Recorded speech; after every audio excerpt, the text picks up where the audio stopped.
Alors, on va démarrer la paracha de Vayakel. Alors, c'est marqué dans la paracha de cette semaine, Vayakel Moshe et Kol Haadat ben Israël. Donc, Moshe, il a rassemblé toute l'assemblée d'Israël.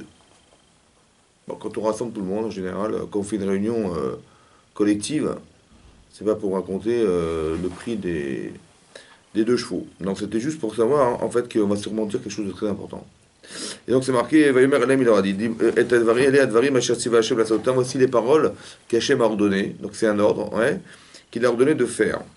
Shechet Yamim Teaseh Melacha, ici, on nous dit qu'il va falloir que le travail soit fait pendant les 6 premiers jours de la semaine. Shechet Yamim Teaseh Melacha, soit fait le travail de la semaine. Bayom Hashivi, par contre, le 7e jour, Yelachem Kodesh. Ce jour-là, il sera pour vous Kodesh. Kodesh, ça veut dire que c'est un jour saint. Oui, un jour spécial. Shabbat Shabbaton Hashem. Il va falloir Shabbat Shabbaton. Chômer pour Hashem. C'est-à-dire qu'il ne faut rien faire pour Hashem. Shabbat Shabbaton. Ouais, le Shabbat du chômage pour Hashem. Kol haoseh bo melacha yumat. Il faut savoir que celui qui transgresse les 39 travaux interdits, qui sont des avot, les avot melachot, il y a 39 interdits, de travaux interdits dans la Torah, ouais, qui sont répertoriés dans le Mishkan, qu'on apprend du Mishkan, mais il y a des toldot, toutes les dérivées de ces melachot, c'est pas milliers, ça va, tout ce qui se rapproche de ça, c'est aussi interdit que des avot, comment dire, des travaux interdits.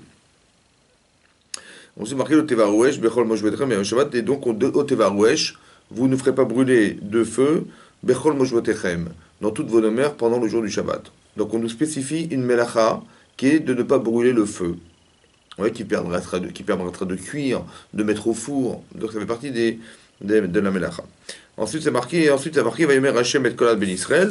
Les morts, voilà, Ze Adavar Asher Tziva Hashem, les morts, c'est ce qu'Hashem a ordonné. Kru Meitechem Teruma, il nous a déjà prévenu qu'il fallait prendre des prélèvements pour fabriquer le Mishkan, et on nous cite les éléments de nouveau, ce qu'on a vu dans Parashat Teruma, on nous le recite ici, dans un Parashat Vayakel, pour nous dire quels ont été les ustensiles utilisés pour fabriquer le Mishkan. Ça va?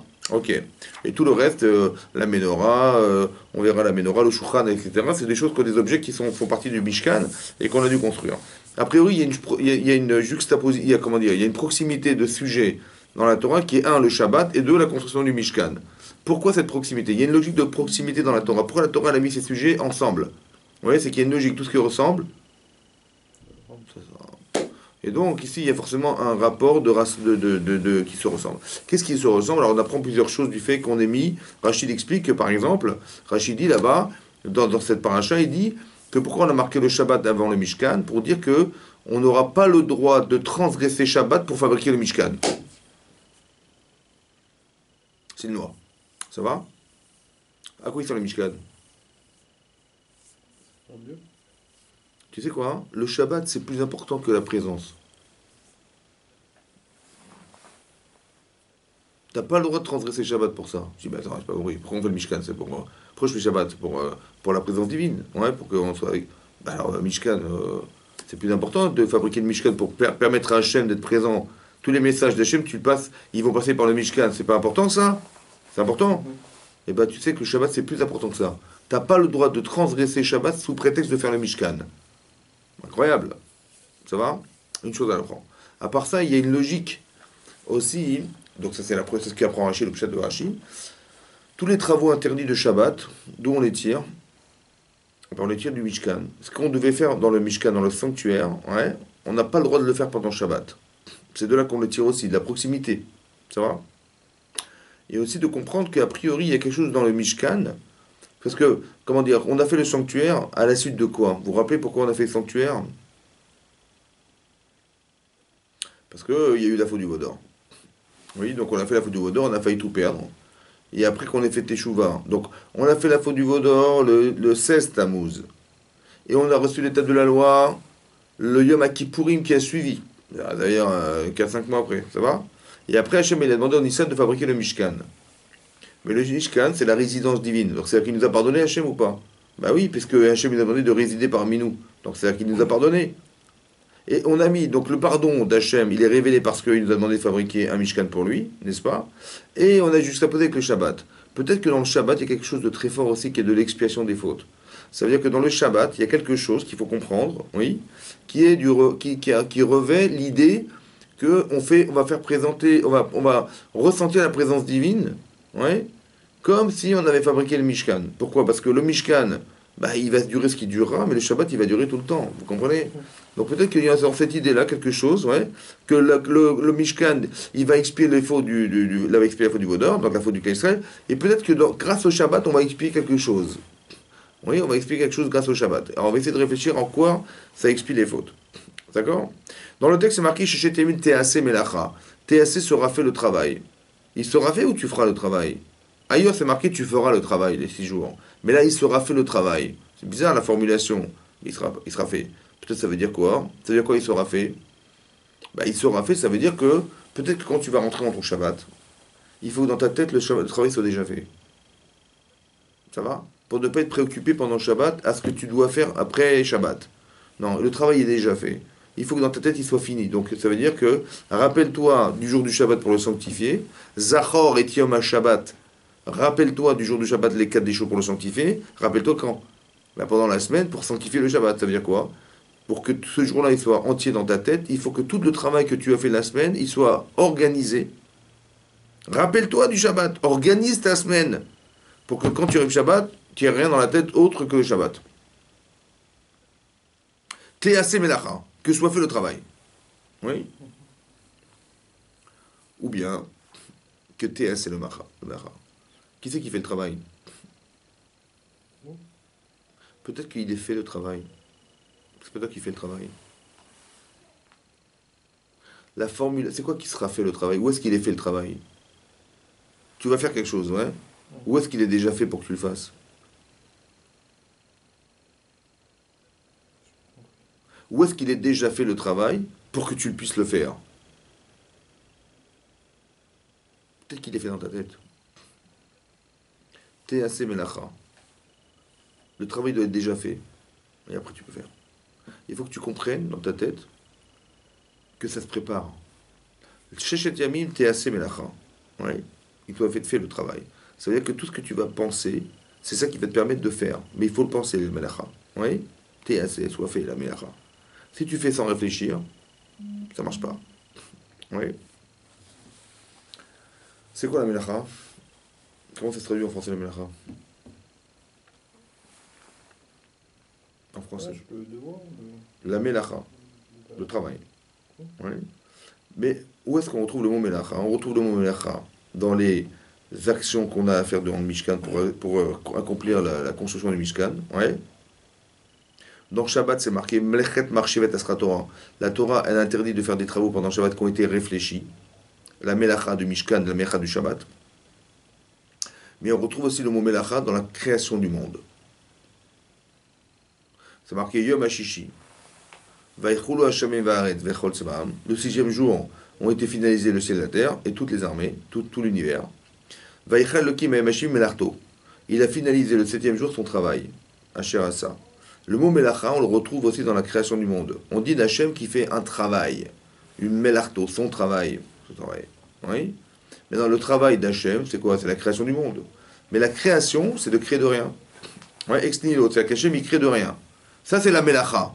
Mais nous, on fait des Melachot, nous. On crée de rien. Non. Nous, on transforme. On transforme la matière. Oui, on utilise la matière. C'est pas une Melacha, c'est une Avoda. C'est le avoda, c'est le travail en français. La avoda, c'est le travail en français. Oui, la avod en hébreu, ça veut dire travailler. Mais est-ce que nous, on crée? Pourquoi on a utilisé un mot melacha? Le travail sera fait de la semaine pour dire des travaux physiques. Mais non, il fallait pas dire melacha. Melacha, c'est l'extrême qu'on utilise dans le Mishkan, ce qui est kadosh, dans la création du monde, qui vient de la création. On crée quelque chose. On n'est pas en train de transformer les choses. Hachem n'a pas transformé la matière. Il a fait exister la matière. Le mot melacha veut dire créer. Ça va créer un travail qui est parti, qui démarre d'une création. Laquelle création? La parole d'Hachem. Hachem, il a parlé, il a créé. Ouais, en 10 ans, il a créé. En 10 ans, c'est peut-être un peu trop long. Ouais. Mais, oui, en 10 ans, ouais. Donc, mais en quelques mots, en fait, il a dit Vayomer, il a dit Hachem. Et en 10 ans, il a créé le monde par la parole. C'est bon? Mais non, moi, ce qui m'intéresse, c'est de comprendre pourquoi on a utilisé ce mot melacha ici, pour parler du travail quotidien. Alors que c'est pas vraiment adapté. C'est bizarre. Vous voyez, c'est-à-dire qu'il y a quelque chose de caché derrière. Dans le texte de la Torah, dans la paracha de Bereshit, c'est marqué comme ça. Que Vayar Hashem a vu Hashem et kol asher asa, tout ce qu'il avait fait à la fin des 6 jours, v'inet omeod. Et il a dit c'était excellent. Vayi erev, et ce fut la veille. Vayi boker le matin, yom hashishi le 6e jour. Et après c'est marqué vayi chulu hashamim va'aretz. Ont été finalisés le ciel et la terre. Vechot seva, mais toutes les armées. D'accord. Donc quand ça a été fini. Vayichal Elokim bayom hashivi benarto hashamasa. Il a fini le 7e jour, le travail qu'il avait fait. Alors ça paraît contradictoire. Donc il a tout fait le 6e et il a fini le 7e. Alors l'Agma pose la question et elle répond non. Que qu'est-ce qu'il a créé le 7e jour? Ba Shabbat, ba Menucha. Comme c'est Rashi ramène ici dans la paracha, qui est arrivé le Shabbat, est arrivé la Menucha. La Menucha, c'est le repos. Alors nous on croit que c'est bon, ça veut dire le repos de Shabbat. C'est vrai, il faut dormir le Shabbat, il faut se reposer le Shabbat, il faut couper un peu de la semaine. Oui, on travaille, bon. On nous a réservé un jour de repos. Ba Shabbat, ba Menucha. Mais on a du mal à croire qu'Hachem il s'est reposé. C'est bon? C'était pas trop dur, ça va? C'était pas trop difficile pour lui? Il est fatigué? Non. Donc c'est ça, donc c'est dire quoi le repos, ouais. Alors en fait on explique que non, il a créé la Menucha Tanefesh. C'est-à-dire qu'il a créé la Menucha, c'est le contentement de ce que tu fais. Hachem il a créé quelque chose, et à la fin de la création, il a été contenté de ça. Oui, c'est-à-dire que le plaisir qu'on a d'avoir finalisé quelque chose dans sa vie, ça vient du Shabbat. Ba Shabbat, ba Menucha. Ce qui va finaliser la création du monde, c'est la Menucha. Ça veut dire le repos, le fait de dire ouf, on a fini, tu vois. Enfin, j'ai terminé. Ça fait partie des étapes qui finalisent un travail et qui est un sentiment profond qui a été créé le jour du Shabbat. Dans l'espace-temps du Shabbat, on a créé la Menuchat HaNefesh. Ça va? C'est-à-dire que quand tu passes par le Shabbat, ce désir existe. C'est-à-dire qu'au bout de ton travail, il y a une satisfaction personnelle qui doit se créer normalement. La satisfaction du travail finalisé, c'est la Menucha qu'Hachem il a créé le jour du Shabbat. Ça va? Ensuite, c'est marqué quoi, hein? Ensuite, c'est marqué Vayichal Elokim Hashim Berto Sharasa Vayivarech Elokim. Hachem a béni. Vayivarech Elokim et Yom Hashevi. Il a béni, dit la Torah, le Yom Hashevi, le jour 7. Vayikadesh Odo, il l'a sanctifié. Dans la paracha de cette semaine, c'est marqué que ce jour sera Kodesh. Le Shabbat sera Kodesh. Oui? Vayikadesh. Hachem, il a sanctifié ce jour qui est Kadosh pour toi. Oui, c'est-à-dire qu'il a sanctifié ce jour, ça veut dire quoi? Ça veut dire quoi bénir le Zman? Il a béni le jour du 7e. Alors on a expliqué que bénir le temps, oui, il y a deux problèmes en fait. Bénir, ça veut dire donner une capacité de se multiplier. Quand Hachem il dit à l'être humain, Adam et Chava, Brou urbu, Perou, fructifiez-vous, péri en hébreu ça veut dire des fruits, fructifiez-vous, urbu et multipliez-vous. Ça veut dire qu'Hachem il a donné l'ordre, la capacité à l'être humain de se reproduire. C'est ça, oui ou non? C'est ça la bracha d'Hachem. Autant qu'il a béni la nature, la végétation, les animaux, ils se sont multipliés sur la terre. Oui ou non? Sans cette volonté d'Hachem, on ne peut pas se multiplier. Donc la beracha d'Hachem, c'est de reconnaître qu'on peut se multiplier sur la terre, ou bien on peut grandir nous-mêmes, ouais, se nourrir de ce qui a été créé par Hachem, parce qu'il y a une bracha dans ce que tu manges. D'accord? La bracha d'Hachem, c'est quoi? Parce que tu manges des œufs, ça t'amène des protéines, tu manges de la viande, des protéines, tu manges des fruits, c'est des vitamines, ouais, et tu grandis grâce à ce que tu manges. Tu nourris tes muscles, tu nourris ton cerveau, tu nourris plein de choses, oui ou non? C'est la beracha d'Akadosh Baruch Hu, c'est la bénédiction qu'Hachem il a mis dans la nature. Donc elle se multiplie et elle te fait multiplier. Elle te fait grandir, elle te fait vivre, c'est ça. Oui? Vous comprenez que la bracha, elle s'applique sur quelque chose de physique. La bracha s'applique sur l'être humain qui est capable de se reproduire.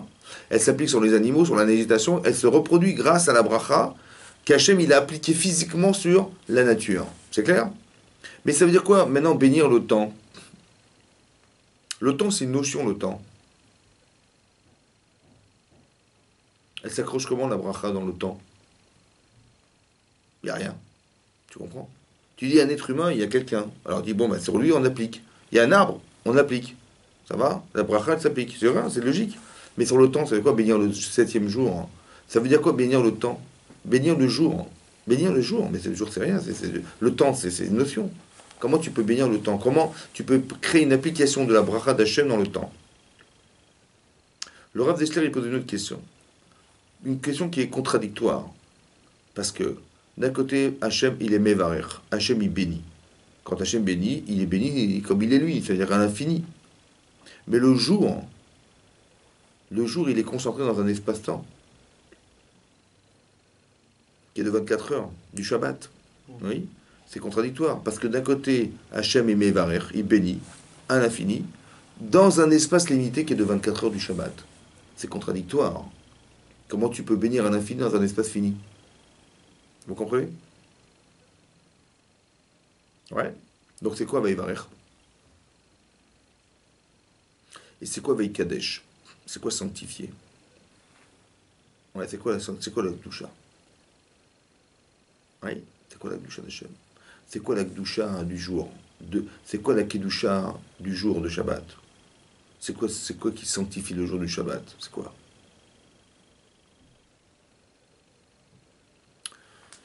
La Kedusha. Alors on a expliqué que la Kedusha, oui, c'est marqué dans la paracha de Kedoshim. Hachem a demandé à se construire des Kedoshim. Kedoshim Tiyu. Soyez saints, dit Hachem, parce que je le suis. Ki Kadoshani. C'est quoi la Kedusha? Rashi explique. Ouais, Rashi explique. La Kedusha, c'est la capacité à s'extraire. Et vous, Proshim, sortez, extraitez, il faut s'extraire. Et vous, Proshim, séparez-vous de la vera, de la faute,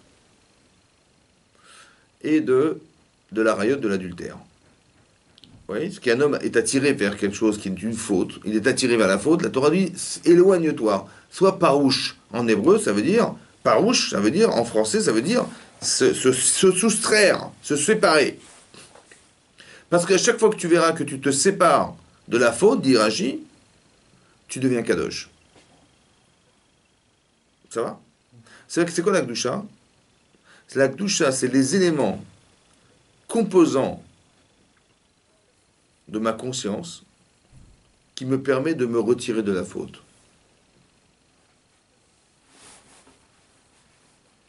Ça veut dire que si tu ne peux pas expliquer ou t'expliquer pourquoi tu ne peux pas faire une avéra, c'est que tu n'as pas de Gdusha. Si tu n'arrives pas à t'expliquer toi-même pourquoi c'est assourd de faire, c'est interdit de faire, tu ne peux pas te l'expliquer. Oui, tu dis, bah, c'est marqué dans la Torah, c'est marqué dans la Torah, mais pourquoi? Tu ne peux pas te l'expliquer? Émotionnellement, tu ne peux pas? Intellectuellement, tu ne peux pas? Socialement, tu ne peux pas? Ben, il n'y a pas de Gdusha. C'est quoi la Gdusha? C'est ce qui t'empêche d'atteindre la chose. Si tu peux pas m'expliquer pourquoi tu n'as pas le droit de voler, ben, c'est que tu peux voler. Tu comprends? Si je vole pas, c'est pourquoi? Parce que si je vole, on peut me voler. Et j'ai pas envie qu'on me vole. Donc je vole pas. D'accord? Si je vole, si on peut voler, c'est qu'on peut pas être sécurisé dehors. Socialement, c'est invivable. Donc il faut pas voler. Ça va? Si je vole, c'est que j'estime qu'Hachem, il sait pas calculer. Tu sais quoi? Parce que l'argent qui a été fixé à Rosh Hashanah, qui est la parnassa des gens pour toute l'année, ce qu'un homme il va devoir recevoir comme salaire toute l'année, oui, ça a été calculé le jour de Rosh Hashanah. Qui c'est qui a calculé ça? C'est qui a fait ce travail de calcul?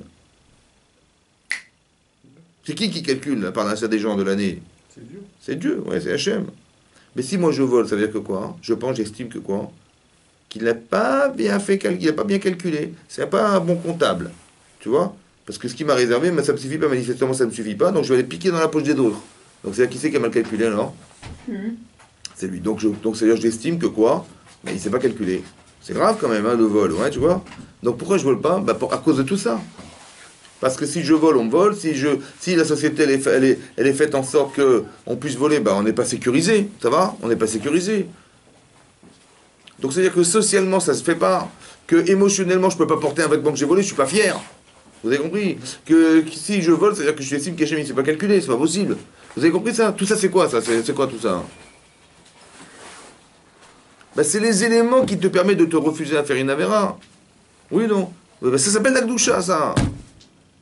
La Kedusha, c'est tous les éléments, les paramètres qui te permettent de te reculer de la faute. Parce que moi, pour fauter, pour voler, par exemple, il faut transgresser le fait de penser que Dieu ne sait pas calculer, moi, ça j'ai du mal, que je vais porter des trucs où je suis pas fier de porter, ça je peux pas non plus, que si je vole, ben, on va voler, ben, je peux pas non plus sortir dans la rue en étant jamais sûr de pouvoir ne pas être dépouillé. Vous avez compris? Tout ça, c'est quoi ça? C'est ça la Kedusha. La kedusha, c'est tout ce qui va justifier le fait de ton recul. Une fois on a dit, quand c'est sous la choupa, tu prends un anneau, ouais, et tu dis à ta femme, Ariat, mes coups d'échetli. Ariat, te voici, mes coups d'échet. Ça vient de kadosh, mes coups d'échet. Ça veut dire quoi? Tu m'es sanctifié par cet anneau, ouais, selon la loi de Moïse d'Israël. Hein? D'accord? Donc tu dis à ta femme, qu'est-ce que tu dis à ta femme? Tu es mes coups d'échet, ça veut dire quoi? Tu es sainte. Oui, une sainte femme. C'est quoi mes coups d'échet? Une bonne sœur. Pardon, une. C'est quoi une sainte femme? Ça veut dire quoi une sainte femme? Ça veut dire quoi arrête mes coups d'échet? Tu m'es sanctifié. On sanctifie. Hein? Mais réservé. Alors, on dit réservé, mais mes coups d'échette, ça veut dire. Il y a des mots pour dire réservé. Mais zoumelet en hébreu, ouais. Mais mes coups d'échette, ça vient de kadosh. Alors on dit oui, parce qu'on. Maintenant qu'elle est. C'est comme si qu'elle était kdosha, c'est-à-dire qu'elle est comme un animal, et tu l'as rendu kadosh pour le réserver au Beth Amikdash, ouais. Et ben tu peux pas tu peux pas avoir un usage. Ouais, il est réservé au bon Dieu, ça va? Ben, c'est pareil, maintenant tu m'es réservé, ça veut dire personne peut te parier avec toi, personne peut t'utiliser à mon escient, ça va? C'est ça mes coups d'échette. Mais c'est bizarre que pour dire que cette femme, elle n'a pas le droit de faire ça et ça, on lui dit qu'elle est kadosh. C'est bizarre quand même, non? C'est une image, la kedusha, elle n'est pas kadosh, sa femme. Mais c'est quoi, après on utilise ce mot kadosh pour dire quoi? C'est quoi la kedusha d'une femme? Hein? Ah, c'est comme ça. Pourquoi tu l'as épousée? Il y avait des millions de femmes, pourquoi c'est elle que tu as choisie? Pour ses qualités. Pour ses qualités. Tu sais c'est quoi sa spécificité à elle? Eh ben c'est ça, ça, ça, ça, ça. Ben c'est ça, sa kedusha. Maintenant que j'ai choisi que tu es spécial, parce que tu as des paramètres qui m'intéressent, et j'espère que tu vas accepter de m'épouser, et que tu as trouvé en moi des choses aussi intéressantes qui font de moi un homme spécial pour toi, j'ai une kedusha. C'est quoi la kedusha? C'est ce qui alimente ma différence. Alimente ma différence. Maintenant, comme j'ai trouvé en toi quelque chose que j'ai jamais trouvé ailleurs. Tu rends kadosh. Tu es spécial. Maintenant que tu es spécial, donc tu te sépares des autres. Mais c'est pas la kedusha, c'est pas la séparation. C'est la différenciation des éléments qui font que cette chose elle est spéciale, donc elle se sépare du reste. Ça va? Tu vas dire il y a une poubelle devant toi, elle se sépare des éléments. Mais est-ce que tu peux dire à ta femme tu es la poubelle de ma vie? Non plus, tu comprends? Tu peux pas. Parce qu'elle se différencie. Ouais, elle a une kedusha. Tu comprends? Pas la plus belle, j'ai dit. J'ai mal dit. Hein. Vous avez compris, c'est ça qu'il faut comprendre. La kedusha, c'est ce qui définit la chose, la spécificité. Maintenant qu'elle est spéciale, elle se sépare. Mais la kedusha, c'est pas la séparation. On dit la kedusha, c'est Hachem il a séparé. Non. Donc il y a quelque chose de spécial dans le Shabbat. C'est une mitzvah. Il y a marqué Yom HaShivat, marqué Vayivarech Elohim et Yom HaShivi. Hachem il a béni le temps et il l'a sanctifié, ça veut dire qu'il l'a rendu spécial. Qu'est-ce qu'il y a de spécial dans ce jour? C'est ça qu'il faut comprendre. Ça va? Vayivarech et Yom HaShivi, ça veut dire qu'il a enfermé la bracha qui est infinie dans un espace-temps de 24 heures. C'est possible ça, d'enfermer l'infini dans 24 heures? Non. Alors ça veut dire quoi pour moi? Ça veut dire comme ça. Peut-être on peut apprendre de là une chose importante. On peut apprendre que l'infini existe. En vérité, autour de nous, est-ce que tu vois quelque chose d'infini? Autour de toi, tu vois des choses infinies? Non. Comment ça fait qu'on arrive à comprendre l'infini si ça n'existe pas? La planète, c'est pas infini. La planète, non? Tu vois, tombe sur la mer, on la voit, tu la vois, non?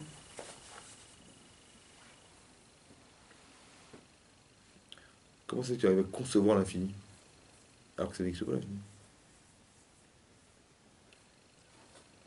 C'est pourquoi? Parce qu'Hachem il a béni le temps. C'est que la notion de multiplicité dans le temps, c'est peut-être ça la bracha d'Hachem. Mais pourquoi faire?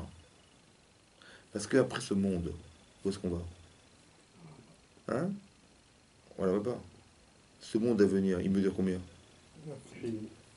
Pour que tu arrives à concevoir ça, alors Hachem, il a été Mevarer. Ça veut dire qu'il est où l'infini en vérité? Hein? Comment? Dans notre monde. Il est dans le Shabbat. Oui. Quand on a fait la faute du veau d'or, on a fini les choses ou on a rendu infinie la chose? Quand on faute en général, on rend infini ou on rend fini? Alors le Shabbat, ça va expier cette faute, d'avoir voulu rendre fini les choses. Non, il faut que dans ta vie tu les rendes infinies. C'est très important de comprendre ça. Vaïvarech et tu magiv avec Kadesh. La solution de la Gdusha du Shabbat, c'est de rendre infini la chose. Ouais. En quoi le Shabbat, ça rend infini les choses? C'est ça qu'il faut comprendre. Quelqu'un qui transgresse le Shabbat, quel est son deal? Hein? Marqué dans la paracha de Vayakel, ouais. Kol aosebo melacha yumat. Tout celui qui fait des travaux pendant le Shabbat, il mourra. Quelle mort? Ce qu'arrête, c'est Bachamaïm, la mort sur terre. Laquelle? Il y a combien de condamnations à mort? Combien de condamnations à mort dans la Torah? 5. Ça, c'est les Tunisiens. Mais il y en a combien dans la Torah? Il y en a 4. Ouais, 4. Et la pire, c'est laquelle? Ce qu'il a. Ça dépend ce qu'il a fait. Mais là, il a transgressé Shabbat. Ouais, c'est très grave. Ce qu'il a, c'est la lapidation. C'est la pire. Ouais. Quelqu'un qui transgresse Shabbat, il a la pire des condamnations à mort. Qu'est-ce qu'il a fait, le pauvre? Il a déjà eu une Attends, condamnation. qu'est-ce qui est pire? De tuer quelqu'un ou de transgresser Shabbat? Ou transgresser Shabbat? Transgresser Shabbat. Ben, c'est incroyable, hein? Parce que la Torah dit que si un type il tue quelqu'un, il est chayav chenek, strangulation, et celui qui transgresse Shabbat, il est chayav skila, ce qui est pire. Comment c'est possible? Hein? Donc c'est qu'on n'a rien compris, quoi. Moi, je crois que le Shabbat, c'était quoi, moi? Ben, le repos. Non. Ben, attends, franchement, qu'est-ce qu'on fait Shabbat? Qu'est-ce que tu fais Shabbat? Ben, tu te reposes, tu vas à la synagogue. Mais si un type, il transgresse Shabbat, il prend sa voiture pour la synagogue, ouais, il est chayav mita, le type, on le condamne à mort. Ah bon? Il prend son talit pour aller à la synagogue, il est condamné à mort. Parce qu'il porte, on n'a pas le droit de porter Shabbat. Oui, non. Mais comment c'est possible? Mais moi, je voulais pas me reposer, moi, Shabbat. Je voulais travailler Shabbat. Je voulais travailler plus pour gagner plus. Moi, j'écoute Sarkozy, il a dit travailler plus. Ben, ça me tue, ça nous tue, ça, c'est incroyable. Comment c'est possible? De ne pas se reposer nous tue, c'est pas possible. Hein? Je sais, donc c'est-à-dire qu'il y a quelque chose de fondamental de Shabbat qu'on n'a pas compris, quoi. Puisque c'est grave quand même, non? Une condamnation à mort, ça veut dire qu'on est dans l'extrême limite de ce qu'on n'a pas le droit de faire, quoi. Parce que ça nous tue, n'est-ce pas? Alors qu'est-ce qu'il y a de spécial dans le Shabbat qui devrait nous faire vivre, et si on refuse de le faire, alors ça nous tue? C'est quoi?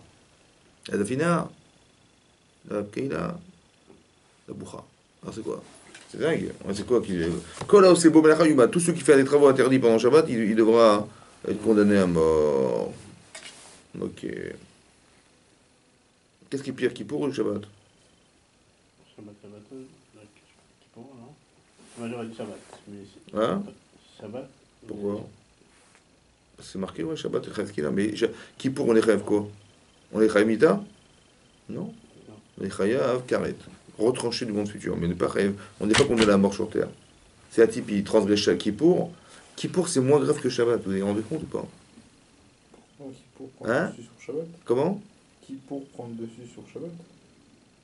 C'est qui pour tomber Shabbat. Ouais. Ouais. C'est vrai. Mais est-ce que la condamnation, elle est plus grave dans Kippour ou dans Shabbat? Quelqu'un qui porte pendant Kippour. C'est quand même peut-être le retranchement dans le monde futur qui est peut-être plus grave. Non, non. Retranché du monde futur, tu peux faire tes chouvas. Ah. Et la teshuva, ça enlève la faute. Mais la mort, et tu fais tes chouvas, ça n'enlève pas la mort. Quelqu'un qui condamne la mort, il doit faire teshuva. Hein. Mais c'est parce qu'il a fait teshuva que ça arrive par ça. Ça va pas suffire, on va dire. Tu te rends compte? Quelqu'un qui transgresse Kippour fait teshuva, ça enlève la faute de Kippour. Mais quelqu'un qui fait une avéra, qui fait un chilou Shabbat, il transgresse Shabbat, il peut faire teshuva toute sa vie, ça n'enlèvera pas la faute. Et c'est là qu'il y a que la mort qui va finaliser. Tu te rends compte? C'est grave, hein? Donc c'est quoi le Shabbat? C'est quoi? Qu'est-ce qu'il y a de spécial dans le Shabbat? C'est ça qu'il faut comprendre. Oui, c'est ça le sujet. Et quel rapport y a-t-il entre le Shabbat et le Mishkan? Parce que l'intérêt de comprendre ici, oui, c'est le Mishkan. On veut faire résider la présence divine quelque part. Il est où le Mishkan aujourd'hui? Est-ce qu'on a un Mishkan aujourd'hui? Une résidence? Hein? Il y avait le Beth Amikdash. Et on a quoi aujourd'hui? Hein? La synagogue ou Magog, à la fin des temps.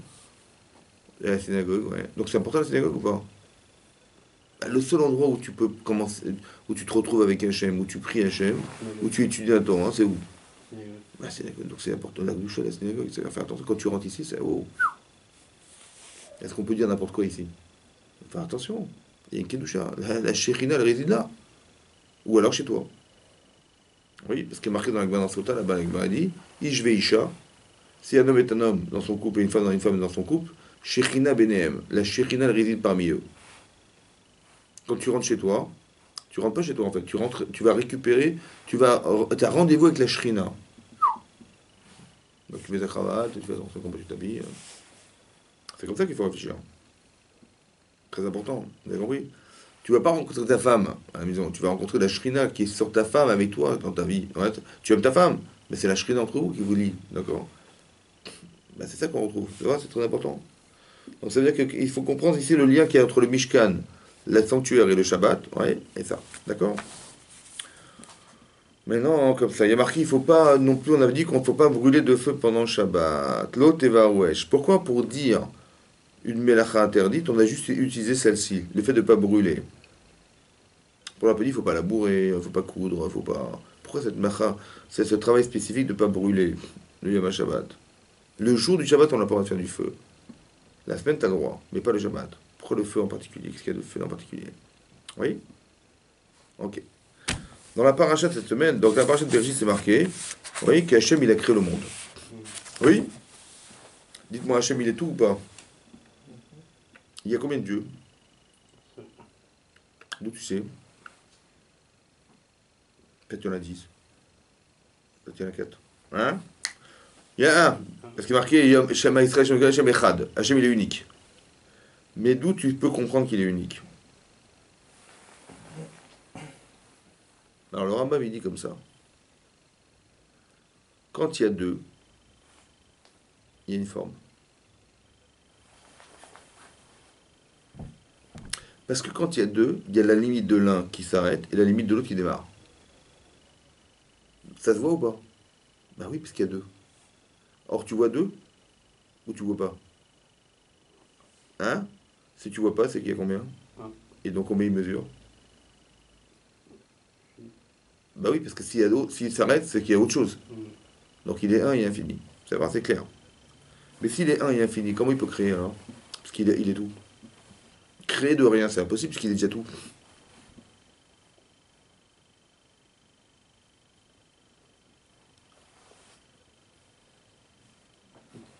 Il crée les deux pour les autres.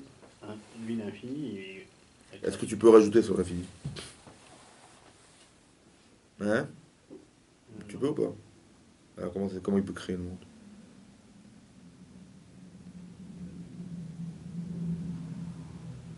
Parce que créer, c'est créer en plus. Créer. Transformer, c'est d'utiliser ce qui existe pour le transformer.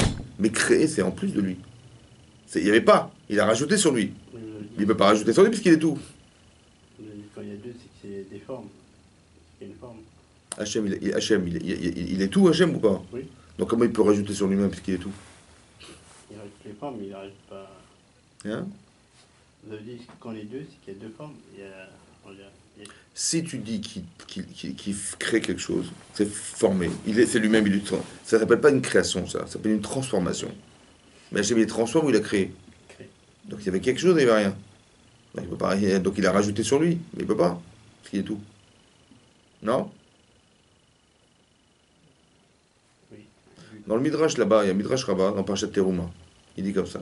Quand Hachem, il a dit à Moshe, faites-moi un Mishkan, je résiderai parmi vous. Ça va? Il a dit, mais déjà le monde, il ne te contient pas. L'univers. Tu veux qu'on construise un temple pour te mettre dedans, c'est pas possible, tu rentreras pas.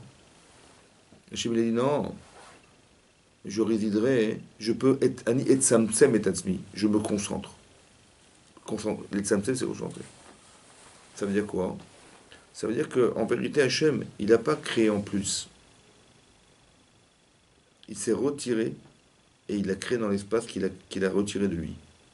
Les tzamtzem et tatzmo. Oui. C'est comme tu dis, par exemple, quand tu te restreins de quelque chose pour quelqu'un, tu dis, tu as de l'argent dans ta poche. Qu'est-ce que tu fais avec? Ben, je dis, je vais me faire plaisir, je m'achète une voiture. Ou alors non, je dis non, je me contiens de me l'acheter et j'offre quelque chose avec, à quelqu'un. Tu te retiens pour. Mais où tu te retiens? Dans ton cœur.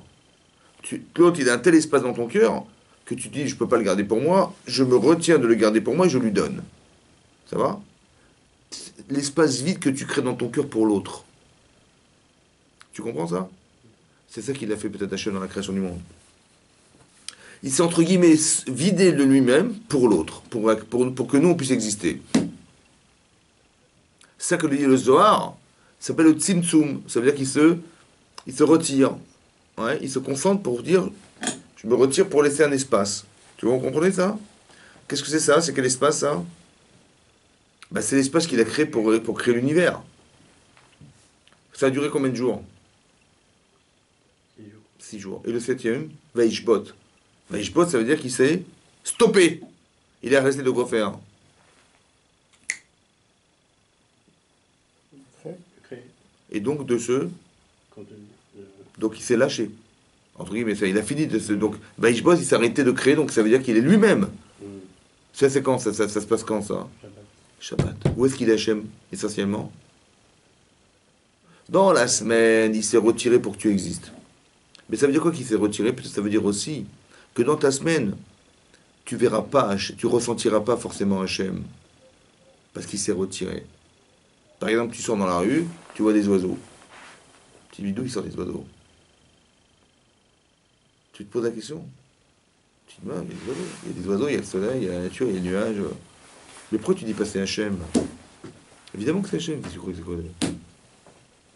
C'est pourquoi tu n'as pas le réflexe de le dire? Parce qu'Hachem il s'est retiré. Comme s'il avait fait un vide où il n'y a pas sa présence, entre guillemets, tu comprends? Il a juste laissé des éléments pour que tu le retrouves. C'est ça, les Tzemtzem et Tasmo, il s'est retiré, tu comprends? Et quand est-ce qu'il est entier? Quand est-ce qu'il est entier? Shabbat. Donc c'est quoi le Shabbat? C'est quoi le Shabbat?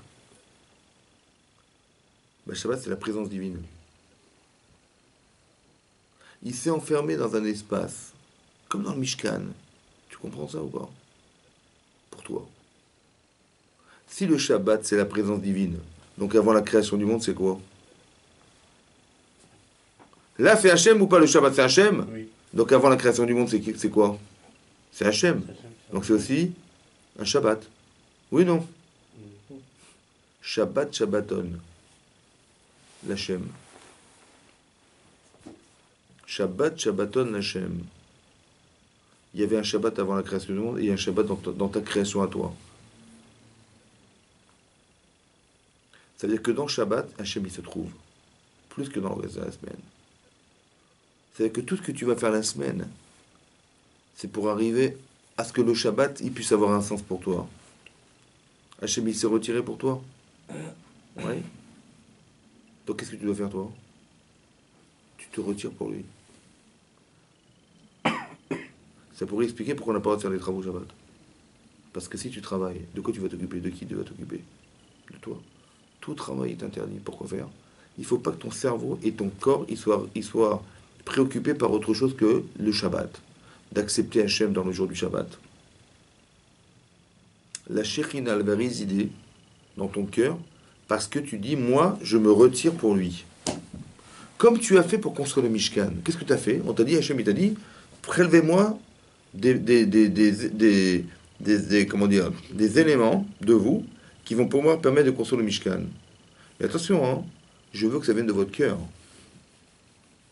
C'est-à-dire que c'est toi qui dis, je prends de moi pour Hachem, mais avec mon cœur, avec amour, avec désir de faire, oui. J'ai envie de faire teshuva, j'ai envie de me rapprocher d'Hachem, tu vois. On a fait le veau d'or, on a failli tout perdre, parce qu'on a fait le veau d'or. Maintenant qu'Hachem nous a pardonné, à Kippour, alors on est complètement volontaire, on donnera tout ce qu'il voudra. Et tout ce qu'on a apporté, c'était même trop ce qu'on a apporté pour le Mishkan. C'est-à-dire qu'on a donné vraiment avec son cœur. Il nous a pardonné, mais je te donnerai toute ma vie pour ce que tu m'as permis d'atteindre. Vous avez compris? Mais je ne donne pas avec mon cerveau, je dis oui, mais il m'a demandé, je vais faire. Non, non, avec toute la reconnaissance que ça engage. Donc Hachem, il est vraiment dans mon cœur. C'est ça qu'Hachem, il veut. Et là, la Shekhinah réside. Mais elle se trouve où, la Shekhinah, maintenant? Dans le Mishkan, oui. Mais c'est où maintenant notre Mishkan? C'est le Shabbat. Parce que Hachem, il sait, dans l'espace-temps dans lequel il se retrouve vraiment, dans ta semaine à toi, c'est comme si tu le retrouvais avant la création du monde. Ça va?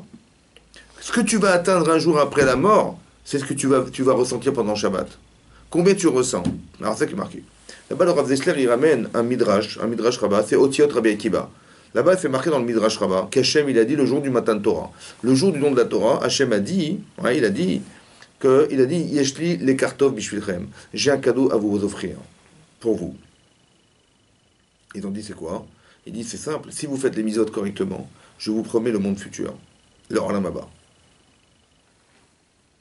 C'est le cadeau. Ils ont dit, Israël, donne-nous dougma. Ça veut dire en français, ça veut dire donne-nous quelque chose qui ressemble à ce qu'on va pouvoir ressentir au Olam Haba. Il dit, je vous donne le Shabbat, qui est 1/60e du monde futur. Oui? C'est quoi 1/60e? Alors, il faut savoir comme ça. Il y a deux façons d'annuler un interdit. Une chose interdite à consommer, par exemple. Oui? Quand c'est la matière, ça s'annule dans sa majorité. Par exemple, si tu as deux morceaux de viande cachère et un qui n'est pas cachère qui s'est mélangé, et tu ne sais pas lequel est cachère n'est pas cachère, il est batel borov. Ça veut dire que tu prends la tranche de viande. Tu dis elle est cachère ou pas? Elle dit normalement, d'après majoritairement, elle est cachère. Et tu peux la manger. Etc. La deuxième, la troisième. Tu peux tout manger. Parce qu'on va d'après la majorité. Ça, c'est dans la matière. Mais dans le goût, comment tu annules le goût? Par exemple, quelqu'un, il a fait cuire quelque chose d'interdit dans une marmite. Pas cachère. Un type, il a mélangé du lait et de la viande.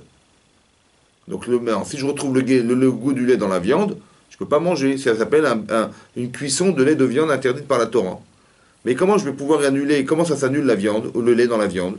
Il faudrait qu'il y ait 60 fois le volume du lait entre la viande, le jus, les légumes et la marmite elle-même. Ça fait partie du volume qui va englober le lait. Ça va? Donc je calcule combien est le volume de ce que ça contient, plus la marmite. Et ce volume-là, s'il y a 60 fois plus que ce que j'ai versé dedans, de lait, alors c'est bon. C'est-à-dire quoi, c'est bon? On ne retrouvera pas le goût du lait qui est annulé dans 60 fois sa quantité. C'est clair ou pas? Maintenant, si tu récupères du jus de viande et tu l'analyses au microscope, tu vas voir les gouttes de lait ou pas dedans? Ça n'a pas le goût du lait, mais est-ce qu'il y a du lait? Oui. Tu sais ce que c'est que le lait? Tu sais ce que c'est que le lait? C'est ce qui a été annulé dans 60 fois sa quantité.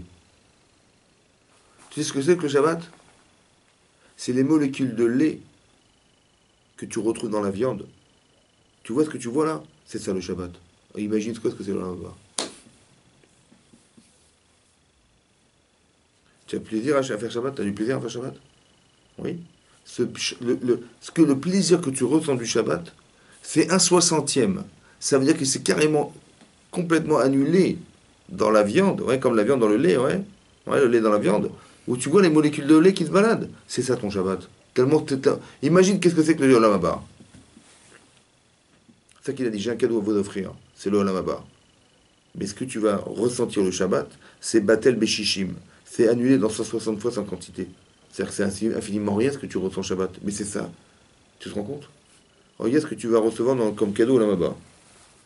Mais quand est-ce que tu vas le ressentir? C'est pendant Shabbat. Ça veut dire que la partie infinie de ta vie, elle se trouve dans Shabbat.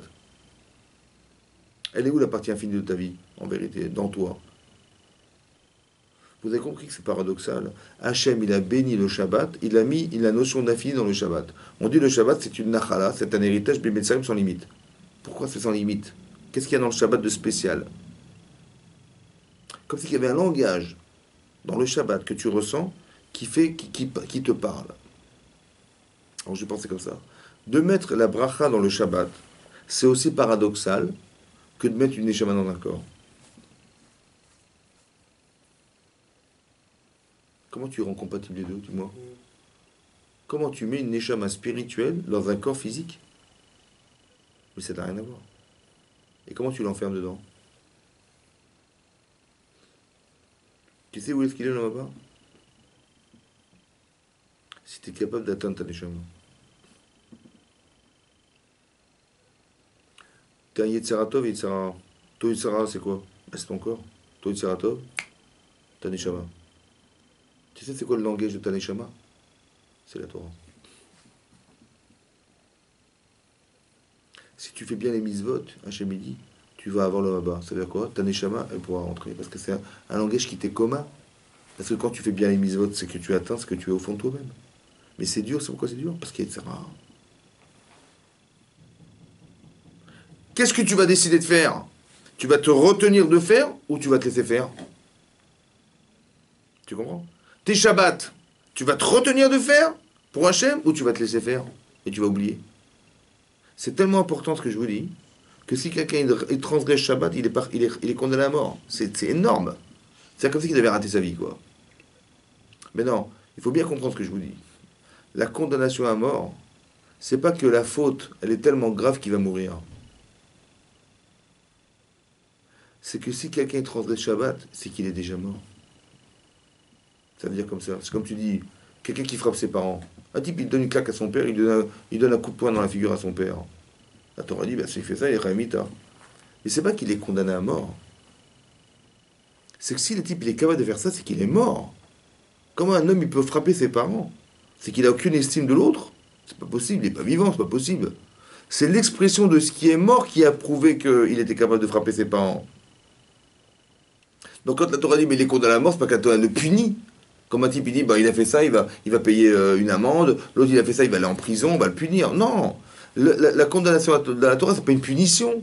C'est juste l'expression de ce qui ne vit pas chez l'homme. Tu comprends pas? De ce qui n'est pas vivant. Un type ne peut pas être vivant et frapper ses parents, c'est pas vivant. Oui, oui, oui. Qu'est-ce qui est vivant chez lui? Quelle notion vivante elle est en lui pour qu'il arrive à frapper son père et sa mère? C'est pas possible. Vous avez compris? Ça veut dire que l'idée profonde de ce que la Torah condamne à mort, c'est pas qu'il est condamné à mort, c'est qu'il est mort. C'est ça que ça veut dire. Celui qui transgresse Shabbat, c'est qu'il n'est pas vivant.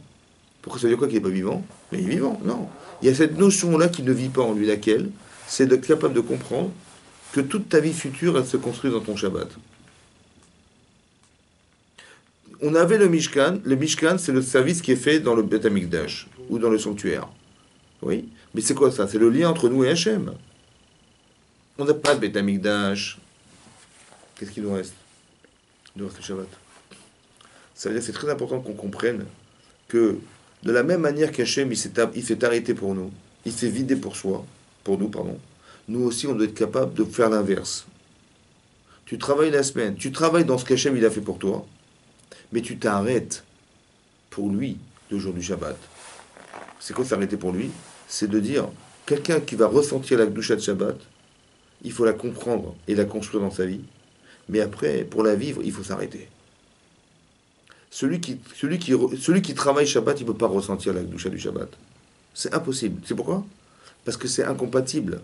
C'est un esprit, le Shabbat.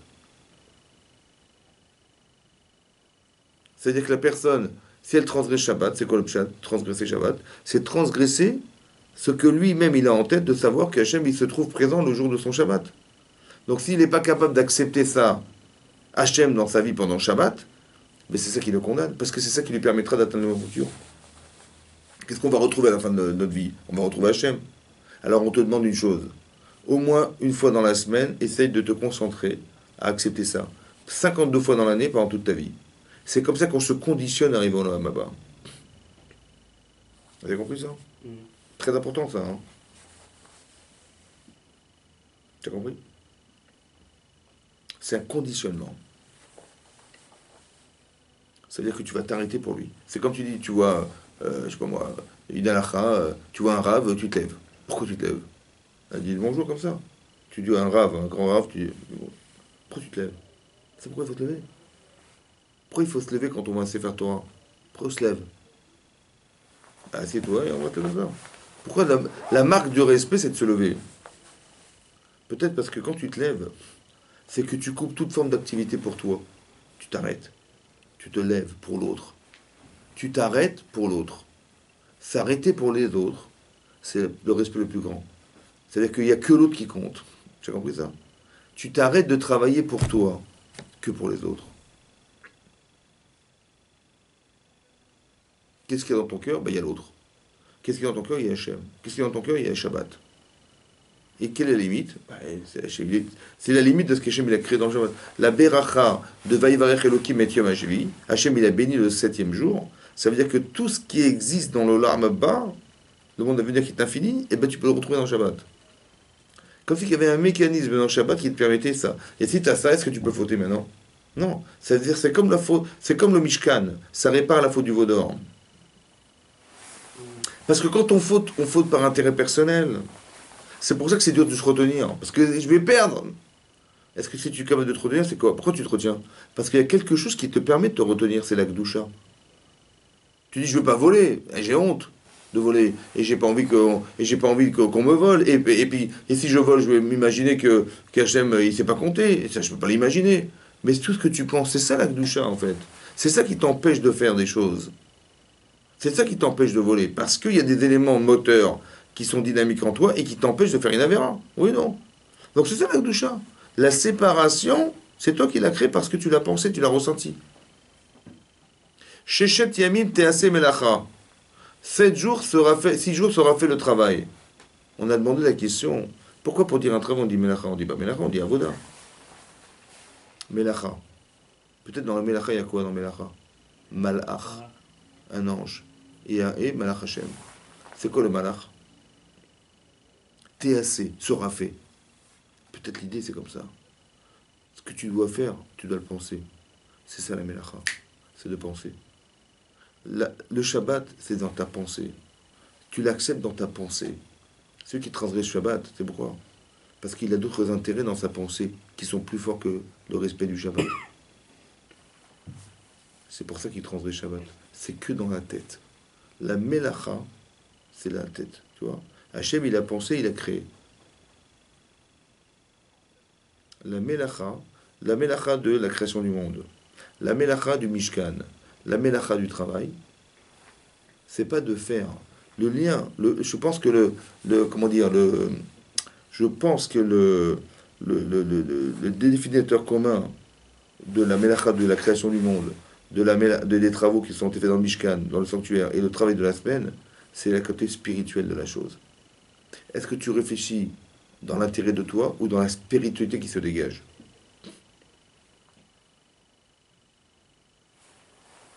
Quand Hachem crée le monde, c'est spirituel. Il ne voit pas la matière, il voit le côté spirituel. Qu'est-ce que tu vas gagner, toi, de te gagner spirituellement? Quand on construit le Mishkan, c'est pour que tu retrouves Hachem dans la... Et dans ton travail aussi, tu dois retrouver Hachem, non? Tease Melacha. Faire une Melacha. Ça veut dire quoi, faire une Melacha? Où est-ce qu'il y a du spirituel dans la vie de tous les jours? Dans les 6 jours de la création du monde, dans ton travail quotidien, il y a de la Melacha. Il y a de la spiritualité dedans. C'est quoi la spiritualité dedans? Ouais. Quand on arrive à élever ce Hein? qu'on fait, C'est-à-dire, comment tu fais? bah, comme vous aviez dit, par exemple, à négocier, oui, parce que je dois payer mes factures, ou non, c'est parce que je dois offrir un foyer à ma femme, à Chazak. mes enfants. Ouais. Ça veut dire que tu fais pour quoi? Tu fais pour toi? Pour faire des mises-votes, quoi. Oui, mais ça veut dire quoi? Comment ça se réfléchit? Ouais, t'as raison, c'est ça le chat, t'as raison. Mais comment ça se réfléchit? Comment ça se réfléchit dans le Shabbat? Avec le Shabbat? Bah, justement, je pense La pour puissance avoir pour arriver à Shabbat. des choses. Non, non, dans le Shabbat même, il y a ce mécanisme. Ah, c'est ça le Shabbat. Shabbat, ça veut dire que dedans, il y a l'infini. Oui, non. Mais c'est quoi l'expression de l'infini dans le Shabbat? Où tu vois les éléments mécaniques du Shabbat, où il y a des éléments mécaniques de finalité, de monde futur, d'infini. Oui, oui, oui, oui, il y a ça. Au contraire, on mange, on boit, on fait l'inverse. Je consacre tout ça au Kodesh, quoi. Khazak. Ah, écoute bien. Il y a marqué Vekarata la Shabbat Oneg. Tu appelleras le Shabbat On est avec Oneg, agréable. Il faut prendre du plaisir ou pas? Oui. Mais pour qui? Les deux. Hein? Pour Hachem. Tu vas prendre du plaisir pour le Shabbat. Ça veut dire quoi? Ça veut dire que quand tu manges pas parce que ça te fait plaisir. Tu prends du plaisir pour ce que tu fêtes. Il faut manger. C'est comme tu dis, tu organises un anniversaire pour ton enfant, tu vas faire un bon gâteau. Mais le bon gâteau, c'est pas parce que tu dis, attendez les enfants, allez vous amuser, je vais goûter le gâteau. Non, tu le fais en l'honneur de l'anniversaire de ton enfant. Mais tu prends du plaisir en l'honneur de... On fête quelque chose. L'idée, c'est quoi? C'est que l'année dernière, tu avais 2 ans, tu as 3 ans, ça se fête. Le changement, il se fait, oui ou non? Tu fais une bar mitzvah, ça se fait. Tu fais un mariage, ça se fait. Une brit milah, ça se fait. Tout ça, ça se fait. Pourquoi ça se fait? Ce que tu manges, c'est pourquoi faire. Le plaisir que tu en tires. Mais c'est pour inaugurer cette chose-là. Pour ne pas l'oublier, pour la marquer. Mais le plaisir, il doit être marquant. Ça va ou pas? Donc, est-ce que tu manges pour toi ou tu manges pour l'événement? Shabbat. C'est ça l'infini. Tu as compris ou pas? Si tu manges pour toi, c'est ce qui existe n'a de sens que pour toi. Ça ne va pas là-bas, ça. Mais je ne mange pas pour moi. J'ai le même plaisir en l'honneur de quelque chose. Tu as compris ça? Elle est où la limite? C'est ça là. C'est ça que tu as compris dans le Shabbat. C'est ça le Shabbat. Tu as compris? Ça, tu dis, ah, c'est bientôt Shabbat, il y a la boucha. Mais non, c'est pas ça. La boucha pour le Shabbat. C'est pour la boucha parce qu'on doit fêter ce jour. Mais si tu n'as pas compris la gdoucha du Shabbat, quel contenu il y a dans ce jour? Alors tu fêtes rien du tout. Tu dis c'est le jour du repos. Mais non. On est en train de t'expliquer que Shabbat, Hachem, il s'est arrêté le jour du Shabbat. Ça veut dire qu'il s'est complètement investi dans ce jour. Tu es content de retrouver Hachem ou pas? Mais bien sûr. C'est comme tu vas retrouver ta kala, ta femme, ta fiancée. Tu es heureux ou pas? Donc tu dis, bah, tiens, c'est l'occasion de offrir un petit cadeau, machin, quelque chose, oui ou non? Par bonheur de vivre avec elle. Donc tu ne donnes pas parce que tu as un intérêt, sinon elle va te faire la tête. Tu donnes parce que dans ton cœur, elle est présente. Donc comment tu vas dire, cet argent, j'aurais préféré le garder pour moi? Non, je vais le partager parce que je veux qu'on entretienne cette relation. Tu fais abstraction de toi pour. Ça crée de l'infini, ça. C'est incroyable. Parce que les neshamot se retrouvent, en fait. Tu comprends? Quand je fais abstraction de moi pour elle, qu'est-ce qui se dégage de moi? Parce qu'il y a ma volonté qui vient de ma neshama. Elle se colle à elle. Elle se colle à le Shabbat. Elle se colle à la personne. Elle se colle à Hachem. C'est incroyable, hein. C'est comme ça. Celui qui n'est pas Shomer Shabbat, il ne peut pas en ressentir ça. C'est impossible. Et c'est tellement puissant que c'est pour ça que si quelqu'un ne fait pas ça, à quoi ça sert de vivre? C'est énorme. C'est ça, Yumat. Vous comprenez? Kola Sebo Melacha Yumat. C'est tellement puissant dans l'esprit que si quelqu'un ne rentre pas dans ce circuit-là, qu'est-ce qu'il va faire sur Terre? C'est l'inverse qu'il va faire sur Terre. C'est l'inverse. Il va continuer à travailler pour lui, quoi. Tu vois? T'es assez beau Melacha, que c'est ce que tu vas comprendre dorénavant. C'est pourquoi maintenant, dans la semaine, le travail sera fait. Parce que si tu as compris Shabbat, ton dimanche, il n'est plus le même dimanche qu'il y a dimanche dernier. C'est impossible. Parce que dorénavant, tu vas faire ta vie dans un autre esprit, comme celui du Shabbat. Et rappelle-toi du Shabbat dans la semaine pour faire ton Shabbat. Tu sais pourquoi? Parce que le mécanisme du Shabbat, c'est le mécanisme que tu vas emprunter dimanche, lundi, mardi, mercredi, jeudi, vendredi. Ce qui va finaliser ce mécanisme-là, d'exister pour quelque chose, pas d'exister pour toi. C'est dans le Shabbat que tu l'as tiré. Mais pour ça, il faut que tu sois d'accord que tu vas entre guillemets sacrifier quelque chose pour l'idée. Tu sacrifies quelque chose. Tu vas acheter un gâteau. Tu vas acheter des machins. Tu vas faire des choses. Tu vas perdre. Mais ce que tu donnes, en fait, c'est l'expression de ce que tu ressens. Et d'où tu as tiré ce principe? Tu l'as tiré dans le Shabbat. Et c'est ça qui doit articuler toute ta vie maintenant.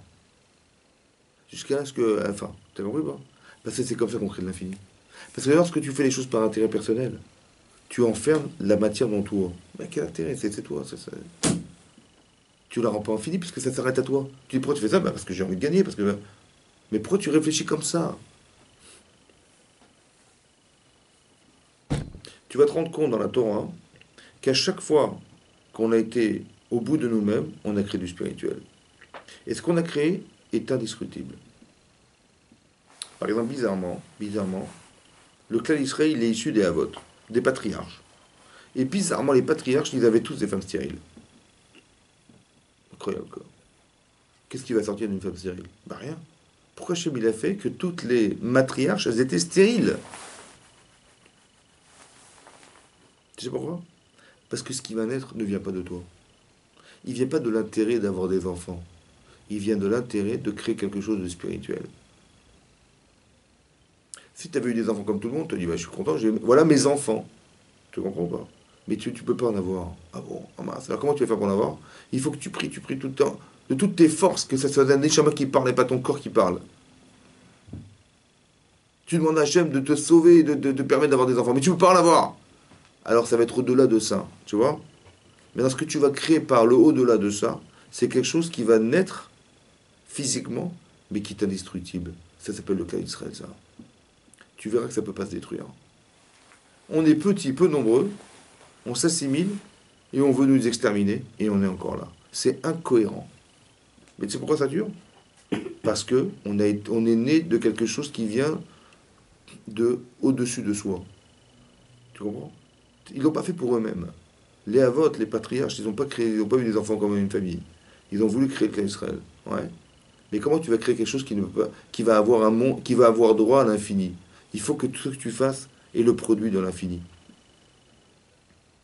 C'est-à-dire, tu as une neshama et tu as un corps. Plus tu es subordonné à ton corps, plus c'est fini. Ça s'arrête. Plus tu es dans l'Yitzhara, dans le mauvais penchant, plus ça s'arrête.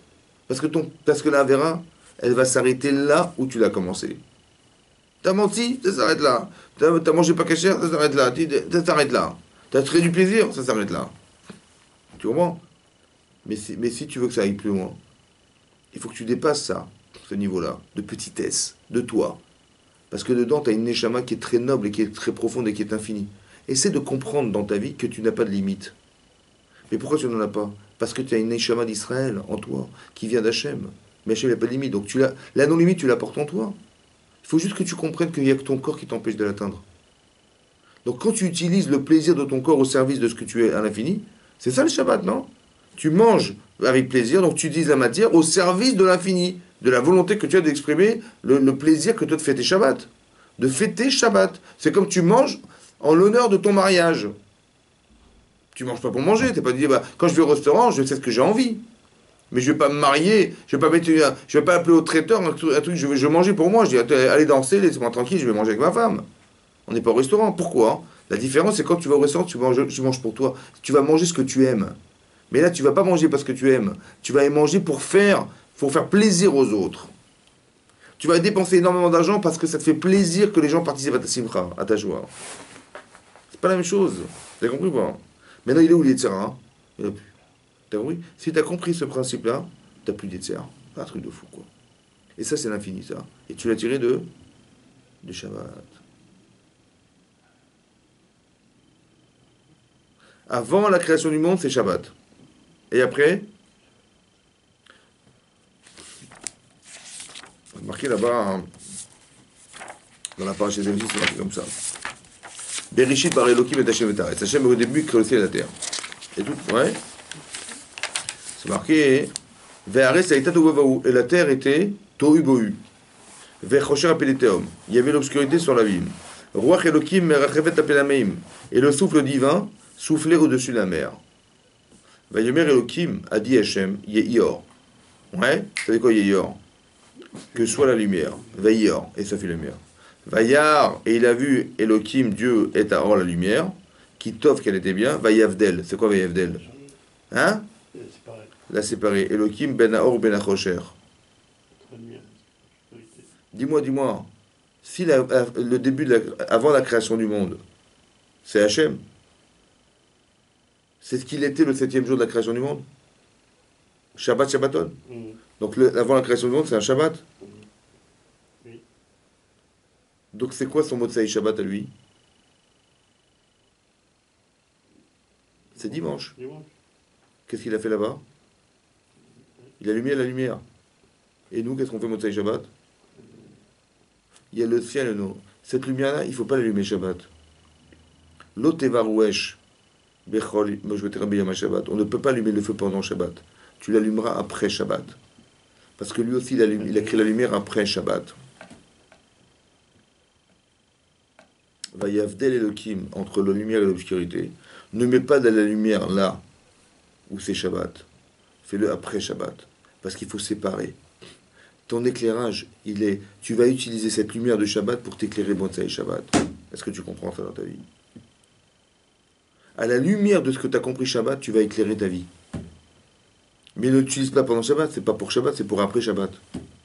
C'est-à-dire que dimanche, lundi, mercredi, tu vas réfléchir dorénavant. Et pourquoi Shabbat, j'ai mangé par plaisir de fêter ce jour-là, et pourquoi je ne vais pas fêter toute ma vie, utiliser la matière pour fêter quelque chose? Pourquoi? Tu comprends ce que je veux dire? Tu ne vis pas par égoïsme, tu vis par partage.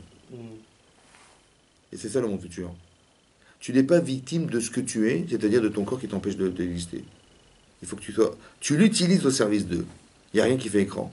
C'est ça. Vous avez compris? Peut-être c'est ça, Shabbat. C'est ça. Et celui qui ne comprend pas ça, ouais, il est enfermé dans l'intérêt personnel. Et c'est ça, Yumat, il est mort. C'est-à-dire qu'il peut pas. C'est pas ça vivre. Vivre spirituellement, c'est vivre au service de quelque chose. Il faut dans ton cœur qu'il y ait une kédoucha, hein, c'est-à-dire des éléments qui vont composer une forme de force qui donne une résistance.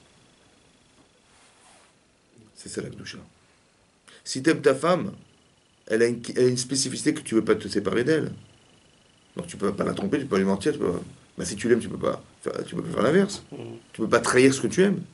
Donc si tu trahis, c'est que tu l'aimes pas assez. Donc elle n'a pas d'okdusha. C'est ça l'okdusha. Sa spécificité, où elle est faible, où elle n'existe plus. C'est pour ça qu'un homme, il néglige, on néglige. Mais dans son mari, c'est pareil. La kedusha, c'est les éléments que tu mets à l'intérieur d'un principe qui font que tu vas le respecter. Tu dis, pourquoi tu respectes ton père? Mon père, parce qu'il a ça, ça, ça et ça et ça, qui sont exceptionnels. Et c'est ça que je respecte chez lui. Et c'est ça qui le sépare des autres personnes. C'est pas qu'il est séparé parce qu'il est mon père. C'est parce que tu donnes une définition où tu as des éléments qui sont composants de l'élément père qui fait de ta mère qui font pareil, qui la séparent. C'est là qui touche à des gens, vous comprenez ou pas? Il faut que tu fasses ce travail dans ta vie. De comprendre à quoi sert le Shabbat. Qu'est-ce qu'il y a de spécifique dans ce jour pour qu'il soit séparé des autres jours de la semaine. Comment tu te sépares des jours de la semaine, le Shabbat? Bah, tu t'habilles différemment, non? Tu manges différemment. Ta table est différente. Tu as un comportement différent. C'est l'expression de ce que tu respectes dans le Shabbat. C'est ça qui est le Shabbat.